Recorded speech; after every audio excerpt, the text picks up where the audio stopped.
Good evening guys, welcome to Being Teacher. आज हम लोग बात करेंगे पेपर फोर्थ को लेकर के। जैसा कि आप सभी को पता है कि अब तक के लिए जिस सोर्स से हम पढ़ा रहे थे आपको, वो सोर्स से आपके मतलब नंबर्स नहीं आ रहे हैं, आप लोगों के कमेंट्स भी आ रहे हैं।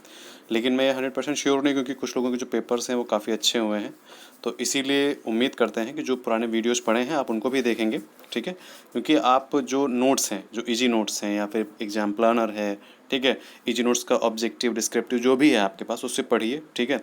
आप इसको नेगलेक्ट नहीं कर सकते हैं, क्योंकि क्वेश्चन आपके सारे किसी एक सोर्स से नहीं फंसेंगे। अगर आप ये सोच रहे हैं कि इजी नोट्स से ऑब्जेक्टिव के क्वेश्चन सारे उसमें से आ जाएंगे, तो ऐसा नहीं हो सकता है, ठीक है।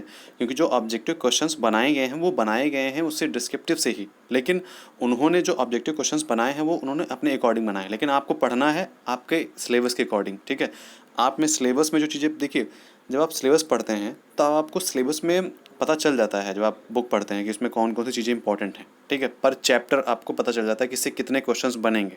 लेकिन जब आप इजी नोट्स पढ़ते हैं तो उसमें पर चैप्टर में कम से कम 15 से 20 क्वेश्चन होते हैं, और वो क्वेश्चन ज़बरदस्ती बनाए गए होते हैं। आपका जो माइंड है, आपका जो ब्रेन है, वो एक्स्ट्रा मतलब कह सकते हो खर्च होता है, ठीक है। आपका माइंड एक्स्ट्रा वर्क करने लगता है, तो आपको ज़्यादा वर्क नहीं कराना है, जितना यूजफुल है सिर्फ उतना पढ़ना है। पेपर फर्स्ट और पेपर सेकंड आपने दे करके देख लिया है कि आप कितने पानी में हैं और आपको कितना पढ़ना है और क्या नहीं पढ़ना है, ठीक है। तो इजी नोट्स को आपको बस रिवीजन करना है, उससे आपके क्वेश्चन सॉल्व करने, उस पर आपको डिपेंड नहीं रहना है, ठीक है। डिपेंड, जैसे कि कुछ इंपॉर्टेंट टॉपिक, जैसे कि निर्देशन का पहला चैप्टर है ये, ठीक है। अब जैसे कि अगर आप इसको ऑब्जेक्टिव पढ़ रहे हैं तो पढ़ डालिए, ठीक है। उसमें जो इंपॉर्टेंट क्वेश्चंस लगे उस पर टिक लगा लीजिए, लेकिन सारे पे डिपेंड मत होइए कि सारे इसमें से आ जाएंगे, ये चीज़ आ जाएंगे, ठीक है। क्योंकि उसमें सारे को आप बार बार नहीं पढ़ने की जरूरत है, उसमें से कुछ अपने अपने अकॉर्डिंग कुछ टिक लगाइए कि हाँ ये इंपॉर्टेंट हो सकते हैं, ये इंपॉर्टेंट हो सकते हैं, ऐसे करिए, ठीक है। क्योंकि मेरे पास इतना समय है नहीं कि मैं आपको ऑब्जेक्टिव भी सारे इंपॉर्टेंट करके बताऊं, डिस्क्रिप्टिव की भी आपको बुक मैं पूरी डिस्कस करके दूं, तो ये सारी चीज़ें नहीं हो सकती हैं। तो इसीलिए आपको करना पड़ेगा खुद से। मैं ये वीडियो बनाने जा रहा हूँ, ये जो है चैप्टर फर्स्ट का वीडियो है, इसमें जो इंपॉर्टेंट पॉइंट्स हैं वो हम सारे डिस्कस करेंगे। तो इसको पूरा देखना है, फिर आपको इस वीडियो के बारे में बताना है कि आपको ऐसे ही वीडियो चाहिए, थोड़ा सा अलग चाहिए, ठीक है। तो स्टार्ट करते हैं, लेट काफ़ी ज़्यादा बातें हो गई हैं, ठीक है। तो इसमें देखिए क्वेश्चन क्या है, सबसे पहले क्वेश्चंस देखते हैं, क्योंकि देखिए क्वेश्चंस के अंदर ही सारे के सारे देखो पूरा आंसर आ गया। जैसे क्वेश्चंस क्या है, निर्देशन का क्या अर्थ है, ठीक है। निर्देशन की प्रमुख विशेषताएं तथा क्षेत्र क्या है, निर्देशन किसे कहते हैं, प्रमुख विशेषताओं तथा विषय क्षेत्र, निर्देशन क्या है, निर्देशन का अर्थ क्या है, परिभाषाएं क्या है। तो ये समझ लीजिए कि इसने निर्देशन का अर्थ, विशेषताएं, क्षेत्र, अर्थ और परिभाषाएं सारा कवर कर लिया, सब कुछ कवर कर लिया है, ठीक है। तो अब इसको हम देखेंगे कि निर्देशन का अर्थ क्या होता है। देखिए आपने एग्जाम्स दिए हैं 2 पेपर, तो उसमें पूछ लिया जाता है कि पाठ्यक्रम का अर्थ क्या है। तो ऐसे ही क्वेश्चन तो ये मान के चलिए ये पक्का आने वाला है कि निर्देशन का अर्थ क्या है, ठीक है। तो उसका क्या मतलब होता है, पथ प्रदर्शन करना, निर्देशन करना या फिर संकेत करना। इन तीनों में से अगर एक ऑप्शन है तो एक टिक करना है, अगर तीनों आते हैं तो उपरोक्त ऑल मतलब उपरोक्त सभी टिक कर देना है, ठीक। उसके बाद विभिन्न शिक्षा शास्त्रियों ने निर्देशन को 3 अर्थों में लिया है। कौन कौन से अर्थ हैं, कि व्यापक अर्थ में किसी भी व्यक्ति को सेवा के रूप में दी गई सहायता, व्यापक अर्थ में किसी भी व्यक्ति को सेवा के रूप में दी गई सहायता। फिर है कि विशिष्ट अर्थ में निर्देशन सेवा के रूप में, मतलब एक विशेष अर्थ में निर्देशन सेवा के रूप में, ठीक है। मतलब निर्देशन को हमें एज अ सर्विस के रूप में मतलब बता रहे हैं यहाँ पे। फिर है कि शिक्षा की उपक्रिया के रूप में, मतलब जो एक होता है क्रिया, एक होती है उपक्रिया, ठीक है। तो शिक्षा की उपक्रिया के रूप में, ठीक है। तो यहाँ पे जो है शिक्षा शास्त्रियों ने 3 प्रकार के अर्थ बताए हैं निर्देशन के, तो ये 3 प्रकार हम लोगों ने पढ़ लिए हैं। फिर है कि निर्देशन का लक्ष्य व्यक्ति और समाज में सामंजस्य स्थापित करना है। क्वेश्चन आ सकता है कि निर्देशन का लक्ष्य क्या होता है, ठीक है। ऑप्शंस दे दिए जाएंगे, तो निर्देशन का लक्ष्य क्या होगा, व्यक्ति और समाज में सामंजस्य स्थापित करना। व्यक्ति का संपूर्ण विकास ही निर्देशन का कार्य है। ये इससे से क्वेश्चन, बस इसी स्टेटमेंट से क्वेश्चन बनते हैं, ठीक है। तो व्यक्ति का संपूर्ण विकास ही निर्देशन का कार्य है। अब परिभाषाएं दी गई हैं, तो परिभाषाओं को हम एज अ ट्रिक, जो एक ट्रिक अकॉर्डिंग हम लोग उसको पढ़ते हैं, समझते हैं। देखिए जैसे कि जोन्स ने बोला है कि निर्देशन किसी के द्वारा दी जाने वाली व्यक्तिगत सहायता है। तो जीन्स से आपको एक व्यक्तिगत सहायता मिल रही है, ठीक है। दी जाने वाली व्यक्तिगत सहायता है जो व्यक्ति को दिशा चुनने और जीवन की समस्याओं का समाधान करने में सहायता करती है, ठीक है। जोन्स के अनुसार निर्देशन किसी के द्वारा दी जाने वाली व्यक्तिगत सहायता है जो व्यक्ति को दिशा चुनने और जीवन की समस्याओं का समाधान करने में सहायता करती है। तो यहाँ पे व्यक्तिगत सहायता जो है जोन्स का एक कीवर्ड हो गया। उसके बाद है प्रॉक्टर के अनुसार, तो प्रॉक्टर निर्देशन एक ऐसी सेवा है जो व्यक्ति को स्कूल या उसके बाहर वातावरण में समायोजन करने के लिए दी जाती है। तो निर्देशन जो है प्रॉक्टर ने क्या किया है, प्रॉक्टर जो है स्कूल के अंदर बाहर टहल रहे हैं, ठीक है। तो इस तरीके से आपको याद रखना है कि जो प्रॉक्टर हैं वो अंदर बाहर टहल रहे हैं, मतलब जो उस स्कूल के प्रॉक्टर हैं, मतलब किसी एक स्कूल के प्रॉक्टर हैं वो अंदर बाहर टहल रहे हैं स्कूल के ही। तो प्रॉक्टर का जो कीवर्ड क्या होगा, इस व्यक्ति जो है, व्यक्ति को स्कूल या उसके बाहर के वातावरण में, तो इस तरीके से आप कीवर्ड याद कर सकते हैं प्रॉक्टर का। देखो प्रॉक्टर और जोन्स और क्या नाम, हस्बैंड और कोठारी आयोग, ठीक है, कोठारी शिक्षा आयोग, इसके आने की संभावना है। लेकिन फिर भी हम पढ़ लेते हैं कि एमरी स्टूपस जो है, इन्होंने कहा है कि एक ऐसी निरंतर प्रक्रिया है। तो एमरी स्टूपस जो है निरंतर चलते जा रहे हैं, चलते जा रहे हैं, ठीक है। तो इस तरीके से आप याद कर सकते हैं कि एमरी स्टूपस ने कहा है कि निर्देशन एक ऐसी निरंतर क्रिया है जो व्यक्तिगत या सामाजिक दृष्टि से अधिकतम विकास करने में सहायता प्रदान करती है। फिर हस्बैंड ने क्या बोला है, हस्बैंड जो है इन्होंने कहा है कि निर्देशन व्यक्ति को भावी जीवन के लिए, देखिए अगर आपके पास मतलब सॉरी एक देखिए हस्बैंड क्या है, जीवन है, तो मतलब इस तरीके से याद कर सकते हैं कि हस्बैंड भावी जीवन के लिए तैयार करता है। तो हस्बैंड का कीवर्ड क्या हो गया, भावी जीवन के लिए तैयार करता है तथा समाज के साथ समायोजन करने में सहायता देता है। अब आते हैं कोठारी शिक्षा आयोग पर। देखिए किसी भी शिक्षा आयोग से अगर आपने 2 पेपर दिए उसमें आपने पढ़ा होगा कि इस शिक्षा आयोग, जैसे कि आज ही के एक पेपर क्वेश्चन में उसमें था कि कोठारी शिक्षा आयोग के क्या सजेशंस थे, ठीक है, क्या सुझाव थे। तो इसमें यही पढ़ना है कि कोठारी शिक्षा आयोग ने क्या कहा था, तो यही सुझाव ही कहा था ये कि निर्देशन जो शिक्षा का एक अभिन्न अंग है, इसका अर्थ बड़ा व्यापक है। शैक्षिक तथा व्यावसायिक चुनाव के अतिरिक्त वह व्यक्ति को शिक्षण संस्थाओं की परिस्थितियों के साथ सामंजन करने में सहायता प्रदान करता है, ठीक है, सामंजन करने में सहायता प्रदान करता है। निर्देशन का उद्देश्य व्यक्तित्व का पूर्ण विकास करना है।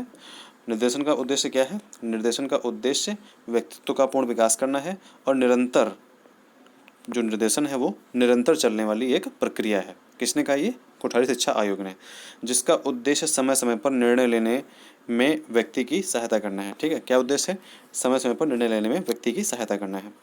अब आते हैं निर्देशन की विशेषताएं। तो विशेषताओं को हम ज़्यादा डीप में नहीं समझेंगे, कितने प्रकार की विशेषताएं होती हैं अक्सर ये पूछा जाता है। तो विशेषताएं बहुत प्रकार की हो सकती हैं, लेकिन यहाँ पे हम थोड़ा सा कुछ विशेषताओं को समझेंगे। तो प्रमुख विशेषताएं कौन कौन सी हैं, जैसे कि निर्देशन व्यक्ति को अपने वातावरण के साथ समायोजित करने में सहायता प्रदान करता है। निर्देशन जो है व्यक्ति को अपने वातावरण के साथ समायोजित करने में सहायता प्रदान करता है। दूसरा है निर्देशन वह प्रक्रिया है जो व्यक्तियों को उचित अवसर के लिए उचित स्थान और उचित समय पर उचित ढंग से सहायता करती है। देखिए स्टेटमेंट आ सकते हैं कि निर्देशन क्या है, ठीक है। तो यहाँ पे नीचे ये दिया होगा आपका उसमें ऑब्जेक्शन में कि उचित अवसर है या उचित स्थान है या उचित समय है या उचित ढंग से है, ठीक है। तो ये ऑप्शंस दिए होंगे आपको और नीचे लिखा होगा उपरोक्त सभी। तो इस तरीके से आपको ये आपके इसके डीप में नहीं जाना है, आपको बस इसी की हेडिंग्स पढ़नी है, ठीक है।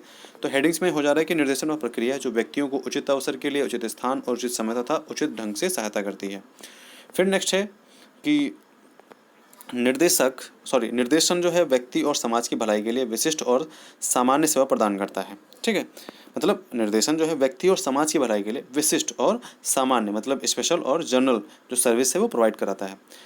फिर निर्देशन के द्वारा व्यक्ति का संतुलित विकास होता है। निर्देशन द्वारा व्यक्ति का संतुलित विकास होता है, ओके। फिर निर्देशन हमारा ध्यान व्यक्ति पर केंद्रित करता है। निर्देशन हमारा ध्यान व्यक्ति पर केंद्रित करता है। फिर नेक्स्ट है कि निर्देशन मनुष्य को भावी जीवन के लिए तैयार करता है। निर्देशन मनुष्य को भावी जीवन के लिए तैयार करता है, ठीक है। फिर क्या है, निर्देशन एक निरंतर चलने वाली प्रक्रिया है। तो ये जो हैं क्या थे, विशेषताएं थी, ठीक है। निर्देशन मनुष्य को भावी जीवन के लिए तैयार करता है, निर्देशन एक निरंतर चलने वाली प्रक्रिया है। तो यही आपको स्टेटमेंट के रूप में वहाँ पे एग्जाम में मिलते हैं। तो ये आपको समझना है, याद करने के तरीके से कि मतलब इसका मीन क्या है, ओके, ये सही है या गलत है। तो फिर क्या है, निर्देशन व्यक्ति की रुचि क्षमता और योग्यता को ध्यान में रखकर किया जाता है। तो हाँ, निर्देशन जो है व्यक्ति की रुचि क्षमता और योग्यता को ध्यान में रखकर किया जाता है। जैसे कि अब आपका हिस्ट्री पढ़ने में रुचि है, ठीक है, आपकी जो क्षमता है कि आप 50 किलो ही उठा सकते हैं, तो आपको यही कहा जाएगा कि आप 50 किलो का वेट उठाएं, ठीक है। आपको यही कहा जाएगा कि आप हिस्ट्री पढ़ें। तो ये क्या हुआ, क्षमता रुचि और योग्यता सारी चीज़ें होती हैं। फिर एक निर्देशन मनुष्य को आत्म विकास की ओर अग्रसर करता है, सेल्फ डेवलपमेंट के लिए, ठीक है, आत्म विकास की ओर अग्रसर करता है। फिर एक निर्देशन एक सामान्यीकृत और विशिष्ट प्रक्रिया है। ऐसे आपको स्टेटमेंट वहाँ मिलेंगे, मैं बार बार कह रहा हूँ, ठीक है। आपको इसके अंदर समझने की जरूरत नहीं है, आपको ऐसे स्टेटमेंट मिलेंगे और आपको इसे बताना होगा कि ये स्टेटमेंट सही है या गलत है, ठीक है, ये निर्देशन की विशेषताएं हैं या नहीं है, ओके। फिर आता है कि निर्देशन सामान्यीकृत और विशिष्ट दोनों प्रकार की सेवा है। हमने जस्ट अभी ऊपर पढ़ा है एक हेडिंग। तो निर्देशन क्या है? सामान्यीकृत है और विशिष्ट दोनों प्रकार की सेवा है। संक्षेप में कहें तो निर्देशन जीवन के लक्ष्य निश्चित करने में, सामंजस्य स्थापित करने में तथा सभी तरह की समस्याओं को सुलझाने में सहायता करता है। यह एक प्रकार की निजी सहायता है जो एक व्यक्ति के द्वारा दूसरे व्यक्ति को दी जाती है। निर्देशन क्या है? यह एक प्रकार की निजी सहायता है जो एक व्यक्ति के द्वारा दूसरे व्यक्ति को दी जाती है। ओके, फिर निर्देशन का विषय क्षेत्र क्या है? तो निर्देशन का जो विषय क्षेत्र है वो एक अत्यंत व्यापक है। ओके, फिर व्यक्तिगत निर्देशन क्या होता है? जैसे कि उन्होंने कहा है कि भाई इसके अध्ययन क्षेत्र जो है मैं इसके अध्ययन क्षेत्र में शैक्षिक, व्यक्तिगत, सामाजिक, स्वास्थ्य तथा व्यावसायिक निर्देशन आता है। तो इन्होंने कहा है कि भाई इतने निर्देशन आते हैं। ठीक है, तो कौन कौन से निर्देशन आते हैं? शैक्षिक, व्यक्तिगत, सामाजिक, स्वास्थ्य एवं व्यावसायिक निर्देशन आते हैं। अब व्यक्तिगत निर्देशन क्या है? देखिए, इसका संबंध उन व्यक्तिगत कठिनाइयों से है। ठीक है, देखिए जब व्यक्तिगत निर्देशन का मतलब क्या होता है? व्यक्तिगत निर्देशन आपको तब देंगे जब आपके जीवन काल में कोई कठिनाई आएगी, तभी तो आपको कोई व्यक्तिगत निर्देशन देगा कि आपको ऐसे करना है, ऐसे करना है, और आपकी जो है मतलब जो भी आएगा आपको एक पथ प्रदर्शक के रूप में वो आपको एक गाइड करेगा। ठीक है, तो जो व्यक्तित्व आपसे बताएगा कि आपको ऐसे करना है, ठीक है, जिससे आपकी प्रॉब्लम सॉल्व हो जाएगी, तो इसी को कहते हैं व्यक्तिगत निर्देशन। मतलब आपके पर्सनल जो गाइडेंस आपको देगा उसी को व्यक्तिगत निर्देशन कहते हैं। फिर सामाजिक निर्देशन। तो सामाजिक निर्देशन में क्या होता है कि छात्रों को समाज तथा नागरिकता संबंधी जो है बातों का निर्देशन दिया जाता है। जैसे सामाजिक व्यवहार के बारे में सूचना देना, प्रशिक्षण देना, नागरिकता के संबंध में परामर्श देना, सामाजिक कार्यक्रमों का आयोजन करना। ठीक है, तो ये सारी चीज़ें मतलब एक तरीके से सोशल मतलब गाइडेंस दिया जाता है। किसको? स्टूडेंट्स को, विद्यार्थियों को। फिर है शैक्षिक निर्देशन। अब शैक्षिक निर्देशन में यही होता है कि आपका कौन सा इंपॉर्टेंट सब्जेक्ट है, मतलब आप क्या पढ़ने में अच्छा लगते हो तो आप वही लो। ठीक है, और आपका जो सब्जेक्ट है उसको और अच्छे से पढ़ो। ठीक है, तो ये सारी चीज़ें जो हैं जैसे कि इसमें दिया गया है कि शैक्षिक निर्देशन द्वारा विद्यार्थियों को शिक्षा संबंधी समायोजन और चुनाव के लिए सहायता दी जाती है। ठीक है, इसके द्वारा छात्रों को विद्यालय में प्रवेश के समय उचित मार्गदर्शन देना, अध्ययन संबंधी बातें बताना, ब्ला ब्ला ब्ला, ये सारी चीज़ें जो है शैक्षिक निर्देशन के अंतर्गत आती हैं। ठीक है, हमको मोटा मोटा बस यही समझना है कि निर्देशन के विषय क्षेत्र क्या होते हैं। तो व्यक्तिगत निर्देशन, सामाजिक निर्देशन, शैक्षिक निर्देशन, ठीक है, व्यावसायिक निर्देशन, स्वास्थ्य संबंधित निर्देशन। व्यावसायिक निर्देशन समझ रहे हैं? मतलब व्यवसाय से संबंधित निर्देशन देना, तो उसको हम क्या बोलेंगे? व्यावसायिक निर्देशन बोलेंगे। ठीक है, फिर स्वास्थ्य संबंधी निर्देशन। तो स्वास्थ्य से रिलेटेड जितनी भी चीज़ें हम बताएंगे, स्वास्थ्य और सुरक्षा से रिलेटेड तो स्वास्थ्य और सुरक्षा से संबंधित जो ज्ञान होता है वो क्या होता है? स्वास्थ्य संबंधी निर्देशन होगा। ठीक है, फिर है कि घरेलू जीवन संबंधी निर्देशन। तो इसमें वही वर्तमान समय में काफ़ी चीज़ें मतलब पहले संयुक्त परिवार होते थे और अब एक बिखरे परिवार होते हैं, मतलब एक एकल परिवार होते हैं। ठीक है, तो इसमें क्या होता है? पति पत्नी बच्चे शामिल होते हैं। जो माँ होती हैं वो अपने बच्चों को समय नहीं दे पाती हैं। तो जो घरेलू जीवन से संबंधित निर्देशन होता है कि भाई अपनी फैमिली को कैसे आपको मैनेज करना है, तो उससे संबंधित भी आपको निर्देशन दिए जाते हैं। ठीक, फिर अवकाश और मनोरंजन संबंधी निर्देशन कि आपको अपने अवकाश मतलब आपका जो हॉलीडे है वो आप कैसे आपको यूटिलाइज करें, मनोरंजन कैसे करें। ठीक है, लिंग संबंधी निर्देशन, जैसे कि यौन इच्छा की मांग काफ़ी बढ़ती जा रही है, तो किस टाइम में मतलब जो है ये सब चीज़ों का यूज मतलब ये सब चीज़ें करनी चाहिए, तो ये सारी चीज़ें जो हैं इनको समझाई जा रही हैं, इसके लिए गाइडेंस दिया जा रहा है। फिर नागरिकता संबंधी निर्देशन, मतलब इसके अंतर्गत छात्रों को समाज तथा नागरिकता संबंधी बातों का निर्देशन दिया जाता है। जैसे कि अभी हमने ऊपर पढ़ा था, ठीक है, सामाजिक निर्देशन पढ़ा था ना, वैसे ही नागरिकता संबंधी निर्देशन है। ओके, फिर आध्यात्मिक निर्देशन। तो आध्यात्मिक निर्देशन में ये होता है कि जैसे कि आज का भौतिक युग में मानव जो है आध्यात्मिक की अपेक्षा भौतिकवाद की तरफ दे रहा है, मतलब भौतिकवाद की तरफ बढ़ रहा है, क्योंकि भगवान को ज़्यादा जो है भाव नहीं दे रहा है, एक तरीके से यही समझ सकते हो। तो उसी को हम आध्यात्मिक निर्देशन देते हैं, जिससे कि उसका जो है अध्यात्म की ओर झुकाव बढ़े। ओके, फिर तो नैतिक और धार्मिक निर्देशन। तो नैतिक और धार्मिक निर्देशन में यही होता है कि मतलब संस्कार प्रोवाइड कराना, ठीक है, धर्म की ओर झुकाव बढ़ाना। तो इससे संबंधित जो निर्देशन मिलते हैं तो उसको हम नैतिक और धार्मिक निर्देशन कहते हैं। ठीक, फिर निर्देशन के महत्वपूर्ण उद्देश्य कौन कौन से हैं, तो इससे रिलेटेड जो आपके इंपॉर्टेंट टॉपिक उसको देखते हैं। जैसे कि क्या क्वेश्चन है कि महत्वपूर्ण उद्देश्य कौन कौन से हैं, भाई इस उद्देश्य क्या है?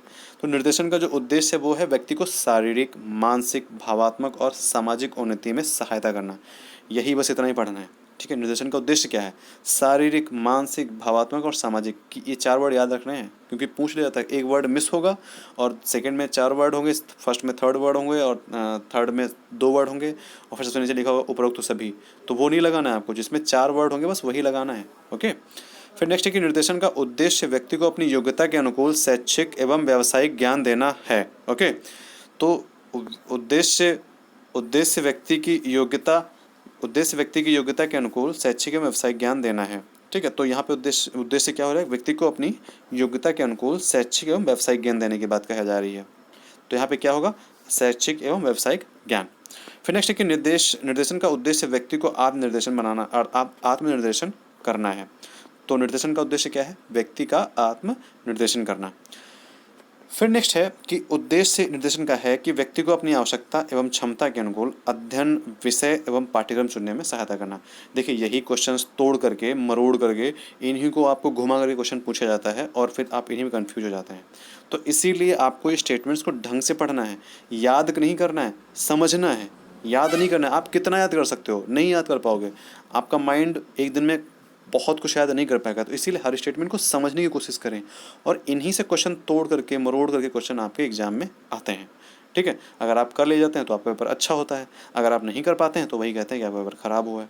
ठीक है, अब जैसे कि जो हमारा सेकंड पेपर आज थर्ड पेपर हुआ था उसमें तो बहुत सारे मतलब सन वगैरह पूछे गए थे, ईयर पूछे गए थे, कौन किस ईयर में डेवलप हुआ है, इस्टेब्लिश हुआ है, तो ये सारी चीज़ें पूछी गई थी, तो वो एक अलग चीज़ है। लेकिन जैसे कि उसमें रीजनिंग टाइप के क्वेश्चन आए थे, तो उन रीजनिंग क्वेश्चन को अगर आप नहीं कर पाए हैं तो ये आपकी फॉल्ट है। जैसे कि एक या दो लोगों ने कमेंट किया सर उसमें रीजनिंग टाइप के क्वेश्चन आए थे हम नहीं कर पाए, तो ये आपकी फॉल्ट है ना। रीजनिंग हम थोड़ी पढ़ाएंगे आपको कि रीजनिंग कैसे करना है। रीजनिंग तो बेसिक चीज़ है, आप अगर किसी भी एग्जाम की तैयारी करें तो उसमें हर जगह रीजनिंग पूछी जाती है, चाहे वो एसएससी हो, चाहे वो क्लर्क हो, कोई भी हो, छोटा छोटा चपरासी तक का हो, तो उसमें भी रीजनिंग पूछी जा रही है। ठीक है, अगर आप सिक्योरिटी गार्ड की भी अगर वो वैकेंसीज फॉर्म भरे हैं तो उसमें भी वो रीजनिंग पूछी जाती है, तो आपको रीजनिंग तो आनी ही चाहिए। ओके, तो अब क्या है, एरिक्सन महोदय ने कहा है कि भाई व्यक्ति का सावधानीपूर्वक अध्ययन करना। भाई एरिक्सन महोदय ने निर्देशन के निम्नलिखित उद्देश्यों का उल्लेख किया है, तो एरिक्सन महोदय ने भी क्या किया है, निर्देशन के निम्नलिखित उद्देश्य बताएं। कौन कौन से, व्यक्ति का सावधानीपूर्वक अध्ययन करना, जैसे कि निर्देशन के कार्यक्रम को प्रभावशाली बनाने के लिए हमें व्यक्ति का पूर्ण अध्ययन करना चाहिए। ठीक है, निर्देशन में परीक्षाओं तथा तकनीकी विधियों की सहायता से ऐसा किया जाता है। ओके, फिर नेक्स्ट है कि परामर्श देना। तो भाई परामर्श देना भी एक तरीके से निर्देशन होता है। नियुक्ति और अनुकरण करना, कोई किसी भी तरीके की नियुक्ति या उस चीज़ का किसी चीज़ का अनुकरण करना, तो वो भी एक तरीके से गाइडेंस है। ठीक है, ये किसने कहा है, किसने दिया है ये, इस चीज़ को बताना एरिक्सन ने। ठीक है, एरिक्सन ने 6 टाइप के जो हैं उद्देश्य मतलब बताए हैं। तो संरचनात्मक है, संरचनात्मक सेवाएं प्रदान करना है, स्कूल स्टाफ की सहायता करना है। ओके, तो ये सारी चीज़ें बताई हैं। फिर है सामंजस्य बनाए रखना। अब हम आते हैं यहाँ पे क्या नाम, फ्रोलिच के अनुसार। तो फ्रोलिच नामक विद्वान ने कहा है कि निर्देशन जो है सेवाओं का उद्देश्य शिक्षा क्षेत्र के कर्मचारियों को निम्नलिखित सेवाएं प्रदान करना है। तो फ्रोलिच ने मतलब निर्देशन सेवाओं का उद्देश्य जो है शिक्षा क्षेत्र के कर्मचारियों को निम्नलिखित सेवाएं प्रदान करने की बात कही है। तो कौन कौन सी सेवाएं प्रदान करना है उनको, निर्देशन कार्यक्रम शिक्षकों को विद्यार्थियों को समझने में सहयोग देता है। निर्देशन कार्यक्रम जो है वो शिक्षकों को विद्यार्थियों को समझने में सहयोग देता है। मतलब यहाँ पे शिक्षकों को समझाने की बात की है कि भाई शिक्षक जो हैं उनको सिखाया जा रहा है कि विद्यार्थियों को समझने में कैसे विद्यार्थियों को समझना चाहिए। फिर नेक्स्ट है कि यह कार्यरत अध्यापकों को व्यवस्थित प्रशिक्षण की सेवाएं प्रदान करता है। ठीक है, तो फ्रोलिच ने क्या कहा है कि भाई अध्यापकों की यहाँ को लेकर के उन्होंने बात कही है कि शिक्षकों को समझने में सहयोग करता है, अध्यापकों को मतलब जो प्रशिक्षण प्रदान करता है, फिर अध्यापकों द्वारा सुझाए गए निर्देशन की आवश्यकताओं वाले बालकों को निर्देशन सेवा प्रदान करता है। Okay, just a second. फिर है एनसीईआरटी द्वारा प्रकाशित पुस्तक स्कूलों में निर्देशन। ठीक है, एनसीईआरटी द्वारा प्रकाशित पुस्तक स्कूलों में निर्देशन जो है ये बाकर मेहंदी ने मतलब इन्होंने इसमें बताया है कि निर्देशन के निम्नलिखित उद्देश्य बताएं। कितने उद्देश्य हैं इनके, 5 उद्देश्य हैं। ठीक है, 5 उद्देश्य ये हैं कि विद्यार्थियों को उनकी रुचि के विषयों में चयन में सहायता देकर शिक्षा में समायोजन की सहायता करना, मतलब रुचि के विषयों में चयन में सहायता देना, विषय से संबंधित कठिनाइयों को दूर करना, अध्ययन के लिए उचित अभिप्रेरणा पैदा करना, शिक्षा के नए उद्देश्यों से परिचित करवाना, अच्छे नियोजन की आवश्यकताओं से विद्यार्थियों को परिचित करवाने में सहायता करना।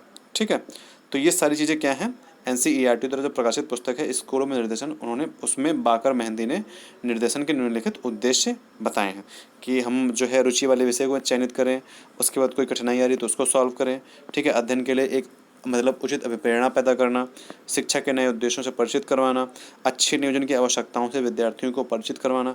तो ये सारी चीज़ें जो हैं एनसीईआरटी के द्वारा प्रकाशित स्कूल में निर्देशन में बाकर मेहंदी जो है एक इन्होंने उद्देश्य बताए। बाकर मेहंदी ने निर्देशन के निम्नलिखित उद्देश्य बताएं। अब हम आगे पढ़ते हैं कि निर्देशन का उद्देश्य व्यक्तियों का आत्मदर्शन करना, सामाजिक वातावरण से सामंजस्य करना, व्यवसाय संबंधी ज्ञान देना और शैक्षिक कुशलता एवं समस्याओं का समाधान करने में सहायता प्रदान करना होता है। ओके। इसके अतिरिक्त हम यह कह सकते हैं कि क्योंकि निर्देशन प्रक्रिया एक उद्देश्यपूर्ण प्रक्रिया है, तो बिना उद्देश्य निर्धारित किए हम इस प्रक्रिया का पूर्ण होना संभव नहीं है। तो यहाँ पे आपको क्वेश्चंस आपको शायद मिल रहे हैं, समझ रहे ना आप, कि देखिए निर्देशन क्या है, एक उद्देश्यपूर्ण प्रक्रिया है और बिना उद्देश्य निर्धारित किए इस प्रक्रिया का पूर्ण होना संभव नहीं है। यहाँ पे क्वेश्चन बन रहा है, हो सकता है यहाँ से क्वेश्चन पूछ लिया जाए। ठीक है, तो फिर आते हैं नेक्स्ट कि निर्देशन के प्रमुख सिद्धांतों की कौन कौन से हैं। तो निर्देशन की प्रक्रिया बहुत विस्तृत प्रक्रिया है। इस प्रक्रिया के सिद्धांतों की संख्या को निश्चित नहीं किया जा सकता है। इस प्रक्रिया को अत्यधिक लचीला माना जाता है। ठीक है, तो अब क्रो एंड क्रो ने निर्देशन के कुछ सिद्धांत बताए हैं, जो राइटर्स हैं उन्होंने सिद्धांत बताया, आप इसको चाहो तो नोट कर सकते हो कि क्रो एंड क्रो ने निर्देशन के 14 सिद्धांतों का उल्लेख किया है। लिविफर और टसेल ने 14 सिद्धांतों का उल्लेख किया है। हम्फ्री और टेक्सलर ने 7 सिद्धांतों का उल्लेख किया है। जोन्स ने भी सिद्धांतों की संख्या 5 बताई है। ठीक है, तो इन्होंने अपने अपने अकॉर्डिंग जो है निर्देशन के सिद्धांतों की संख्या बताई है। तो यहाँ से क्वेश्चन एक पक्का आने वाला है, तो आप इसको मतलब एक तरीके से इम्पोर्टेंट समझ सकते हैं। ठीक है, तो आप इसको चाहो तो अपने मतलब क्वेश्चन मतलब अपने पेज के ऊपर लिख सकते हो कि क्रो एंड क्रो ने कितने बताए हैं, लिविफर एंड टसल ने 14 बताए हैं, हम्फ्री और टेक्सलर ने 7 बताए हैं, जोन्स ने सिद्धांतों की संख्या 5 बताई है। अब हम कुछ प्रमुख सिद्धांत दिए हैं, उनको एक बार पढ़ लेते हैं, बस केवल देख लेते हैं एज अ स्टेटमेंट के, क्योंकि अगर स्टेटमेंट आ गया तो हमको उस स्टेटमेंट को ये आना चाहिए कि हाँ हमने इसको कहीं पढ़ा है और ये निर्देशन से रिलेटेड जो है वो सही स्टेटमेंट है। इसमें स्टेटमेंट पहला है कि निर्देशन सेवाएं प्रदान करते समय व्यक्तिगत भिन्नताओं को ध्यान में रखना। ठीक है, निर्देशन सेवाएं प्रदान करते समय व्यक्तिगत भिन्नताओं को ध्यान में रखना। फिर नेक्स्ट है कि सभी व्यक्तियों को औसत एवं सामान्य मानना। ओके, सभी व्यक्तियों को औसत एवं सामान्य मानना, ये क्या है, प्रमुख सिद्धांत माने गए हैं। फिर नेक्स्ट है कि निर्देशन सेवा में कार्य करने वाले व्यक्तियों को विशेष प्रशिक्षण दिया जाए। निर्देशन सेवाएं व्यक्ति के सर्वांगीण विकास की ओर ध्यान दें। निर्देशन सेवाएं व्यक्ति के सर्वांगीण विकास की ओर ध्यान दें। फिर नेक्स्ट है कि निर्देशन व्यक्ति को अपनी समस्याओं में स्वयं निर्देशन करने की योग्यता विकसित करने में सहायता प्रदान करना है। निर्देशन व्यक्ति को अपनी समस्याओं में स्वयं निर्देशन करने की योग्यता विकसित करने की सहायता प्रदान करना है। फिर नेक्स्ट है कि व्यक्ति के महत्व एवं प्रतिष्ठा की स्वीकृति यहाँ पे बताई गई है। ठीक है, तो इसमें क्या सिद्धांत जो है वो व्यक्ति की प्रतिष्ठा महत्व को ध्यान में रखता है। प्रत्येक व्यक्ति की अपनी शक्तियाँ, संभावनाएं और क्षमताओं के अनुरूप पूर्ण विकसित विकास तक ले जाना होता है, तो निर्देशन का लक्ष्य होता है। ठीक है, फिर निर्देशन कार्य में व्यक्ति को संपूर्ण व्यक्तित्व पर दृष्टि रखनी चाहिए। निर्देशन कार्यों में व्यक्ति को संपूर्ण व्यक्तित्व पर दृष्टि रखनी चाहिए। फिर नेक्स्ट है कि निर्देशन प्रक्रिया से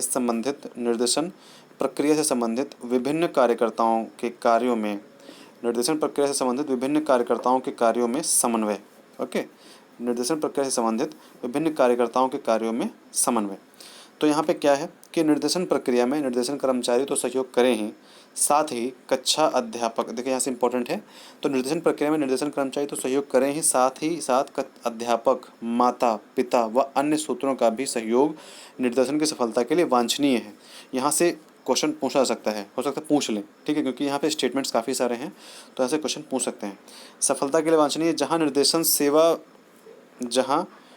सेवा में एक से अधिक व्यक्ति लगे हों, वहाँ एक निरीक्षण अधिकारी उन सभी के कार्यों के संयोजन के लिए नियुक्त किया जाना चाहिए। ठीक है, तो यहाँ पे एक निरीक्षण अधिकारी की भी नियुक्ति की बात कही जा रही है।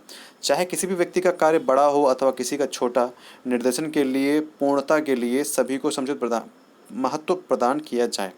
ठीक है, यहाँ पे एक निर्देशन प्रक्रिया के निर्देशन कर्मचारी की बात कही है। देखिए यहाँ पे क्या था कि विभिन्न कार्यकर्ताओं, ठीक है, के कार्यों में समन्वय। तो यहाँ पे कार्यकर्ताओं से रिलेटेड बात कही गई कि चाहे माता हो, पिता हो, तो इन सभी को मतलब है निर्देशन में सहयोग करना चाहिए।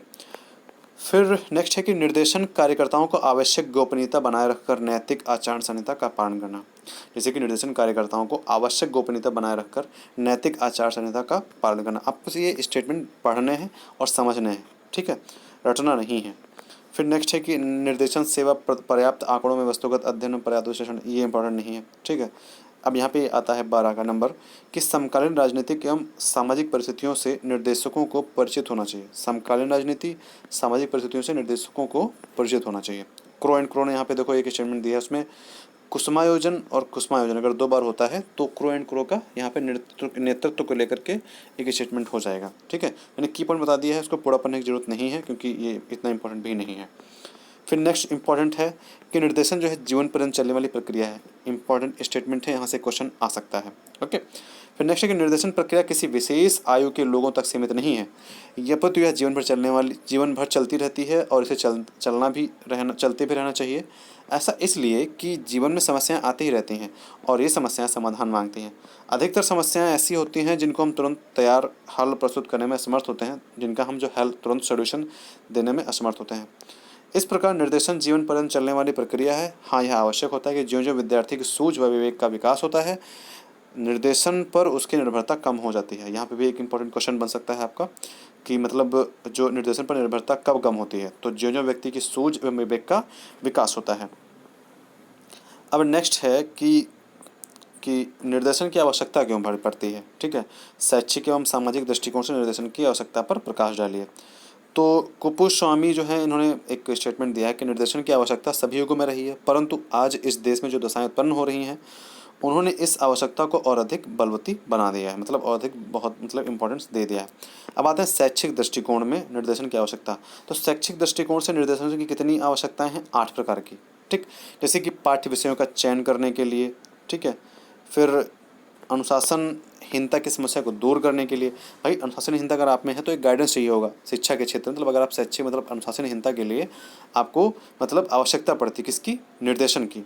ठीक है, फिर है विद्यार्थियों की संख्या में निरंतर वृद्धि, मतलब अनुशासनहीनता को खत्म करने के लिए। ओके, फिर है विद्यार्थियों में संख्या में निरंतर वृद्धि।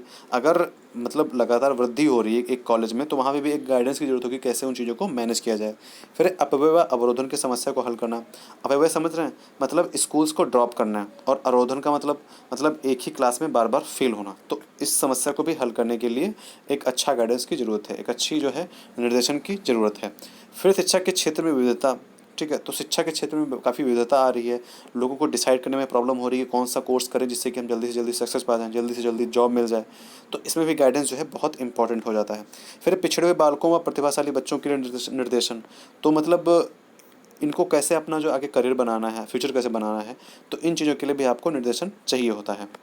फिर व्यवसाय के ज्ञान के लिए, प्रतिभाशाली बालकों के निर्देशन के लिए, तो ये सारी चीज़ें जो क्या हैं एक मतलब क्या उसको क्या बोलते हैं, कौन सा निर्देशन था ये, मतलब शैक्षिक दृष्टिकोण से, मतलब हम किस तरीके से, जैसे कि पाठ्य पुस्तक चयन करना है, अनुशासन नहीं करना है, विद्यार्थियों की संख्या बढ़ रही है, तो और व्यवसाय के लिए, बालकों के लिए, तो ये क्या था? शैक्षिक दृष्टि से निर्देशन की आवश्यकता। अब क्या है? सामाजिक दृष्टि से निर्देशन की आवश्यकता। देखिए सामाजिक दृष्टि से निर्देशन की आवश्यकता क्या हो सकती है, तो इसमें यह होगा कि स्त्रियों के नौकरी में समायोजन करने के लिए, मतलब स्त्रियों के नौकरियों में समायोजन करने के लिए, मतलब इस आजकल जो स्त्रियां हैं विभिन्न प्रकार की नौकरियों में प्रवेश कर रही हैं। ठीक है, जिससे क्या होता है कि सामाजिक और पारिवारिक स्थितियों में गहरा बदलाव आता है। जैसे कि जो बच्चे हैं उनको माँ के प्यार से, देखभाल से वंचित रहना पड़ता है। तो उस तरीके उसके लिए जो फैमिली है उसको कैसे हम गाइडेंस करें, तो उसके लिए भी हमें मतलब उसको हम कैसे गाइड करें, उसके लिए हमें गाइडेंस की ज़रूरत पड़ती है। अवकाश का सदुपयोग करने के लिए क्या होता है, मतलब इतना बिजी लोग रहते हैं कि अवकाश को कैसे हम यूटिलाइज करें उसको भी भूल जाते हैं। ओके, फिर नेक्स्ट है कि नगरीकरण की समस्या को नियंत्रित करने के लिए। तो जैसे कि क्या होता है, गांव से लोग नगर की तरफ भाग रहे हैं, तो वहाँ इतना मतलब पॉपुलेशन बढ़ रही है कि मतलब वहाँ पे गाइडेंस की भी एक बहुत अच्छे गाइडेंस की ज़रूरत है, मतलब एक बेहतर गाइडेंस की ज़रूरत है वहाँ पे। फिर नेक्स्ट है कि सामाजिक, नैतिक और धार्मिक मूल्य परिवर्तन के कारण।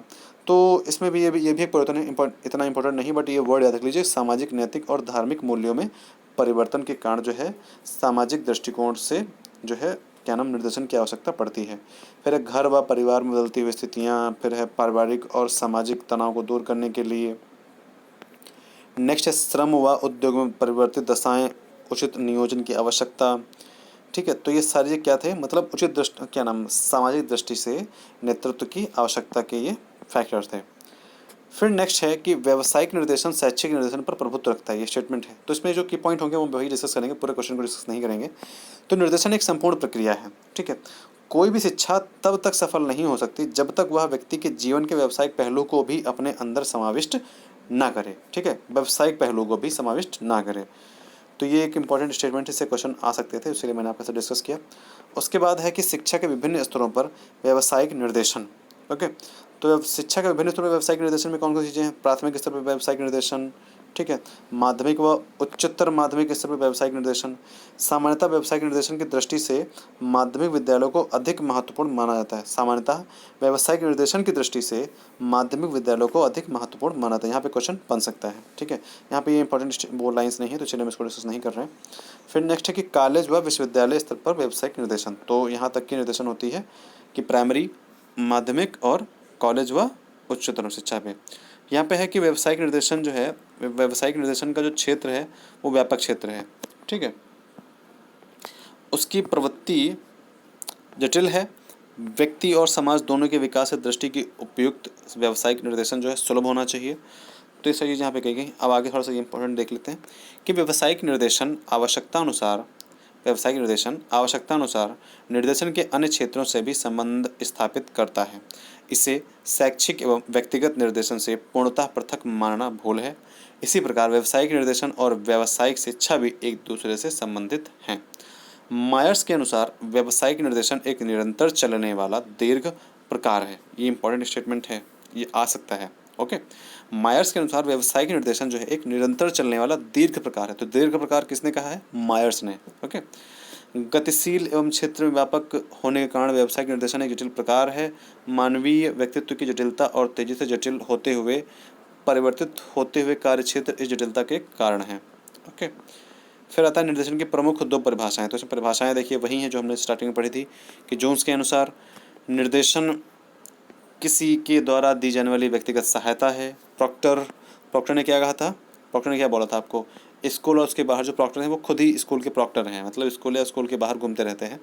फिर एमरिस ट्यूपस जो है इन्होंने कहा था एक निरंतर प्रक्रिया है। तो एमरिस ट्यूपस नाम देख रहे हैं, एमरिस ट्यूपस, इसी में आप निरंतर प्रक्रिया को बोल सकते हो। जो एमरिस ट्यूपस वो क्या है? निरंतर प्रक्रिया है, ठीक है। फिर हस्बैंड ने क्या बोला है कि हस्बैंड ने बोला हस्बैंड को आप, अगर आपको हस्बैंड मिल गया तो आपका जीवन भावी जीवन हो गया। तो इस तरीके से आप समझ सकते हैं, ओके। अब क्या है, कोठारी शिक्षा आयोग ने भी क्या बोला है? तो कोठारी शिक्षा आयोग ने ये बोला है कि भाई निर्देशन जो है निरंतर चलने वाली प्रक्रिया है और जिसका उद्देश्य क्या है? समय समय पर निर्णय लेने में व्यक्ति की सहायता करना, ठीक है। फिर एक निर्देशन तथा शिक्षा में संबंध स्पष्ट करें। तो देखिए शिक्षा और निर्देशन में आपस में बहुत घनिष्ठ संबंध है। एक सिक्के के दो पहलू, क्वेश्चन बन सकता है यहाँ से, ओके। तो शिक्षा का एक महत्वपूर्ण उद्देश्य यह है कि व्यक्ति में निहित क्षमताओं योग्यताओं की सीमा में उसका सर्वांगीण विकास करना। निर्देशन भी इसी उद्देश्य को लेकर चलता है।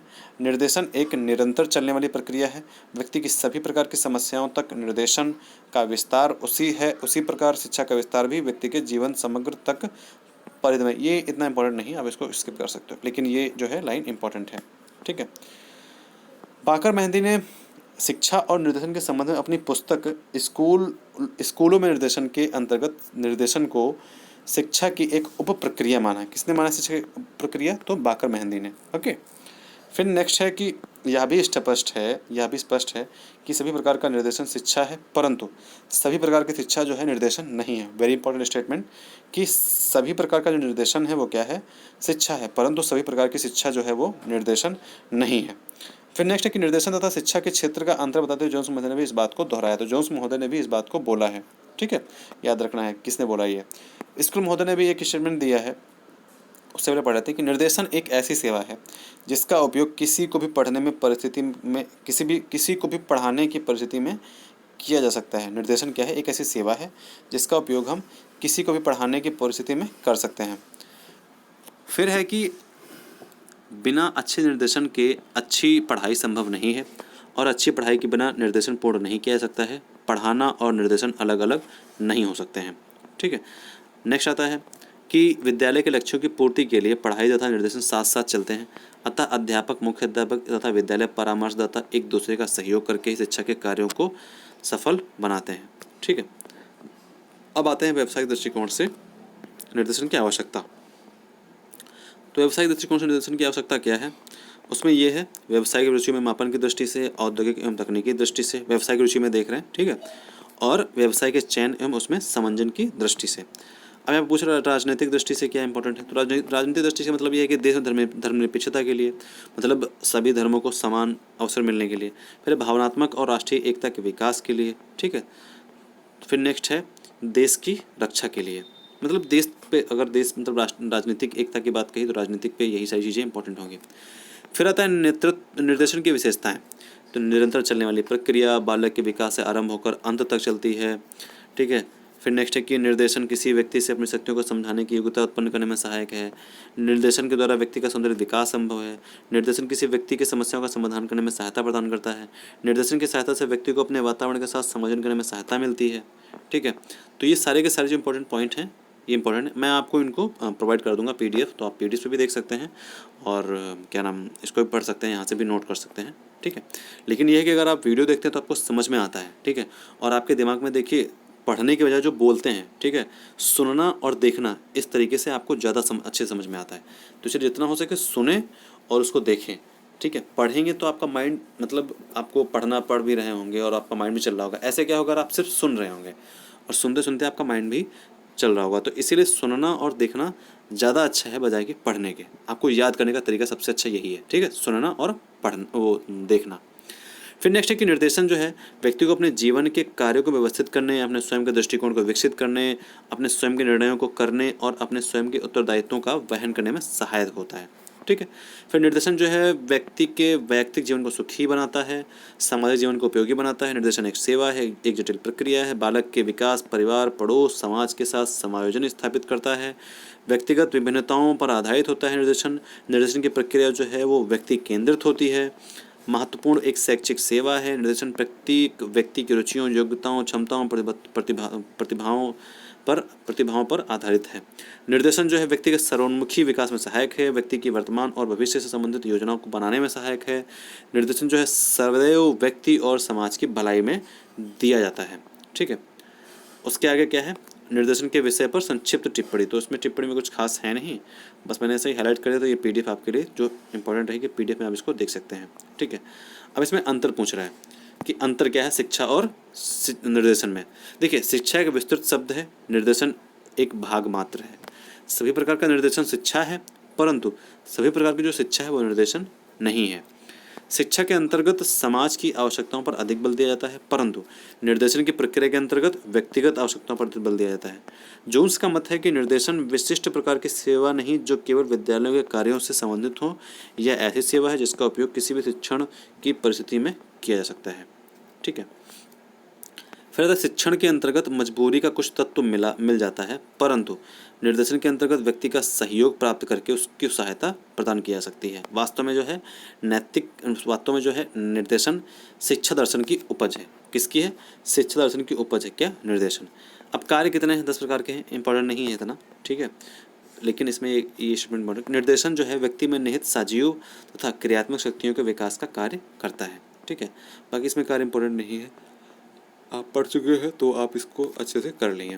ओके, तो कोशिश रहेगी कि आपको पूरा मतलब जो है क्या नाम वो चैप्टर पूरा करवाया जाए, फिर देखते हैं कि कितना कहाँ तक कर सकते हैं। ठीक है, क्योंकि 38 चैप्टर हैं, पूरी कोशिश रहेगी कि आपको पूरा सिलेबस करवाया जाए। ठीक है, तो हम मेहनत कर रहे हैं, आप लोग वीडियो देखते जाइए और उम्मीद करते हैं आपका इस बार का पेपर अच्छा हो। नहीं तो फिर मुझे बहुत मुझे खुद पे गुस्सा आता है कि मैं ऐसा क्यों नहीं ऐसे क्वेश्चन प्रोवाइड करा पा रहा हूँ, या फिर आप लोग कहीं मिस्टेक करें, क्या हो रहा है समझ नहीं आ रहा है, जो आप लोगों का जो है पेपर अच्छा नहीं हो रहा है। ठीक है, तो मुझे सच बताऊँ तो मुझे आपसे मुझे सैड फील होता है आप लोगों के लिए कि मैं जो पढ़ा रहा हूँ उससे क्वेश्चंस ज़्यादा से ज़्यादा क्यों नहीं आ रहा है। ठीक है, आप या तो फिर आप ग्रैब क्यों नहीं कर पा रहे हैं। ठीक है, तो कोशिश यही रहेगी कि जो मैं कोशिश कर रहा हूँ कि एक इंपॉर्टेंट पॉइंट आपके साथ डिस्कस करूँ। ठीक है, चलिए मिलते हैं नेक्स्ट वीडियो में, बाय बाय।